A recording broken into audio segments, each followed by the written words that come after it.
Hey everyone, and welcome to Module 3, where we're going to be digging into attending and empathy skills.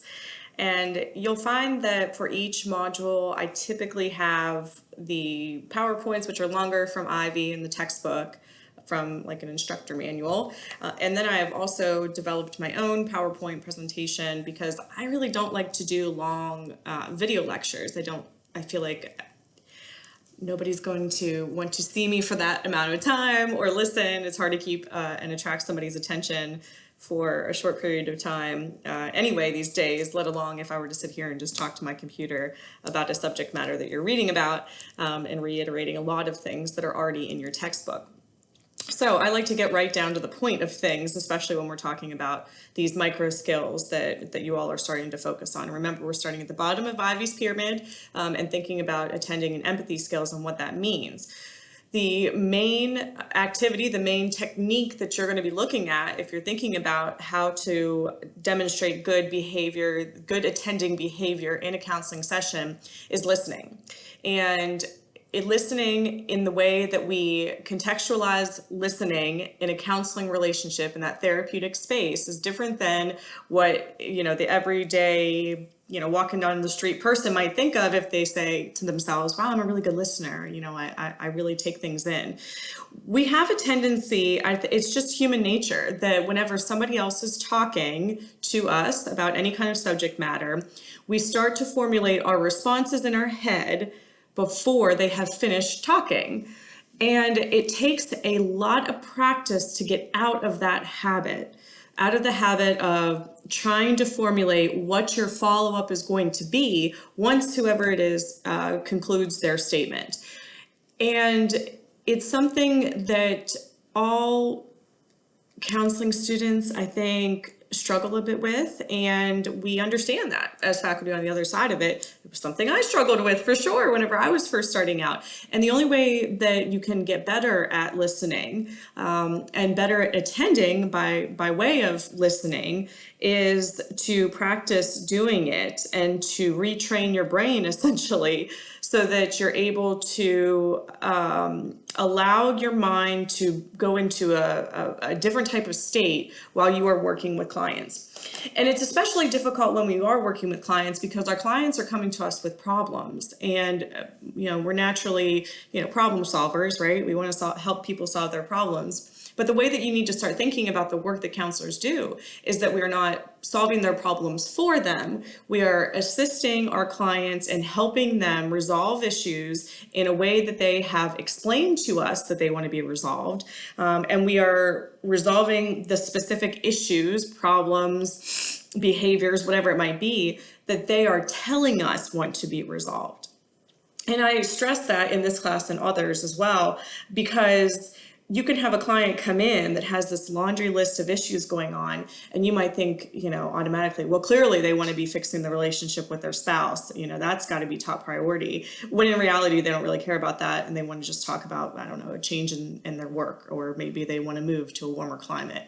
I say this as I look out at a lot of snow in my yard. But we can't decide or dictate for our clients what their goal is going to be. And you're going to hear me talk about goal setting as an integral part of those first initial counseling sessions that you have with any client.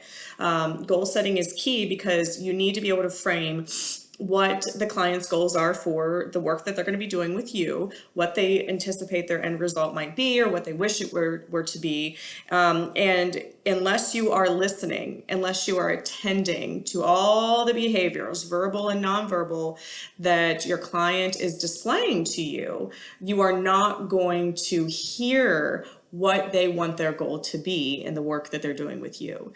And when you miss that goal and you miss the point, then it has a serious impact on how they respond to you throughout the rest of the session, whether or not they come back because, you weren't listening, and, whether or not how active they might be in the therapeutic process. You cannot do the hard homework for them. You can't and shouldn't be doing more work than your clients ever.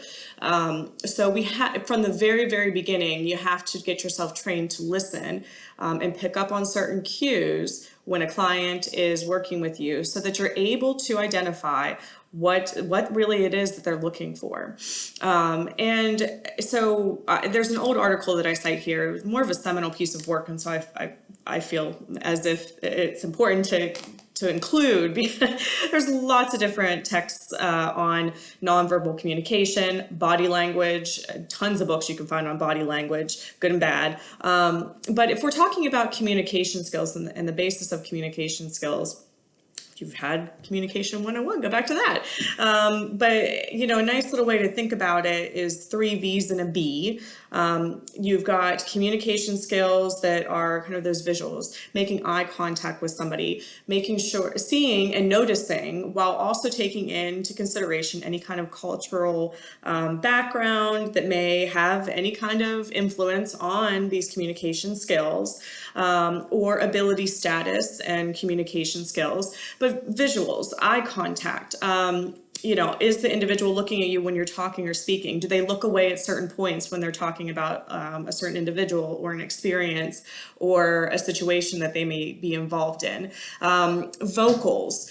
Vocals, I think, are one of the most important things, especially now that we're more into this willingness age of telemental health and doing counseling virtually and at a distance, because, you know, somebody can, you know, have a filter up, right? If they're looking at themselves on camera and they see themselves looking sad, somebody can always change, you know, how their expressions might look. But your vocals, tone, inflection, little you know, adjustments in how somebody talks about a situation, voices cracking, you know, all those little elements, those key elements of communication can help to frame or help you to better understand what the meaning is for what the individual is saying to you. Verbal communication obviously is important if they're telling you, wow, I really want to change, but their behaviors are telling you something different. You know, that might be something to be a little bit confrontational about. And body language is always important as well, although I really do like to stress that there are some ways that individuals just are based on their personality, again, or ability status, where body language may not be reflective of feelings or emotions. I myself am most comfortable whenever my arms are crossed, my legs are curled under me, and like quite honestly, if I'm like covered up in a blanket and nobody's looking at me. But I'm a very introverted person in all other aspects of my life. But so my body language, if you were a counselor and sitting with me, I always, and have, whenever I've worked with counselors, I've, you know, explained to counselors, listen, I cross my arms because it's a method of comfort for me. It doesn't mean that I'm defensive or that I'm closed off. It's just natural. It feels good for me to be crossing my arms. And so you have to take into consideration who your client actually is. For individuals with physical disabilities, body language may be rigid, it may be loose, it may be in between. We may be looking at bodies of different types, you know, and so therefore you have to take into consideration somebody's disability and what type of, if there's like a tic or a twitch or whatever it might be, that might be, or a flat effect for an individual if you're working with somebody and you don't want to misinterpret body language. So when it comes to working with people with disabilities, I think I'm on slide 4. I don't like to, again, follow slides really closely. But in terms of eye contact, and a lot of this, you know, I should, maybe I will. I like to include slides about micro skills and how they might translate to individuals with disabilities, because I think that's one area of the text that is missing. The textbook does a great job at focusing on culture and the ever-changing nature of the work that we're doing. Disability tends to be left out of that a bit, and individuals with disabilities really are missing in a lot of the work that we're doing for a number of different reasons. But eye contact, if an individual is blind, has a vision impairment, you know, eye contact might not really mean anything depending on that person, but adjustments to your physical area might be necessary. Increased lighting, providing information in alternative format, not doing these things can be a significant barrier to somebody with a vision impairment coming to see you. And certainly individuals with vision impairments do have issues that they want to go and see a counselor about. Does somebody have a service animal? Therapy dogs are pretty common these days. And service animals should be as well. And so, it might be important to educate yourself about what the role of a service animal is for a particular client. And that goes, I think, for individuals across the spectrum of disabilities. I was at the grocery store the other day and saw a service animal with the vest that, their owner was an individual with autism. And so I think that, understanding the complexities and the training and all of that go into having a service animal and how we are supposed to be interacting or engaging with a service animal is very important. Voice. So if an individual has a hearing impairment or if they are deaf, then you may need to be working with an interpreter or offering that option to an individual. An individual with a cochlear implant might be the same way. Individuals that are older, aging, by way of aging, it's likely that people acquire disabilities. The older you get, the more likely it is that there's a disability that's acquired. And certainly the research supports that individuals who are aging, have higher rates of depression, feelings of loneliness. All of that has been compounded with COVID. Grief because of the loss of loved ones. And so it is likely that you'll see somebody that has been aging and may have some type of hearing impairment, but that might not be the primary reason that they're coming to work with you, but it could be important to consider. I talk fast, I'll admit that right now, and I'm probably talking fast right now. So it's certainly something that you would want to work on when you're working with somebody that maybe has some type of hearing impairment. When I think of people that live in like rural Appalachia as well, and I think of individuals that have had hard occupations, labor-intensive, loud facilities, coal mining, any kind of mining, construction. Hearing loss is a byproduct of those types of environments as well. And so I think, it's important to consider whether, somebody uses assistive devices, what those might be, and how you can best communicate with somebody. Body language. I laugh right now because these slides are, from a couple of years ago, but with body language and saying maintain a comfortable distance from a client. Whenever I wrote these slides, I certainly wasn't thinking about COVID.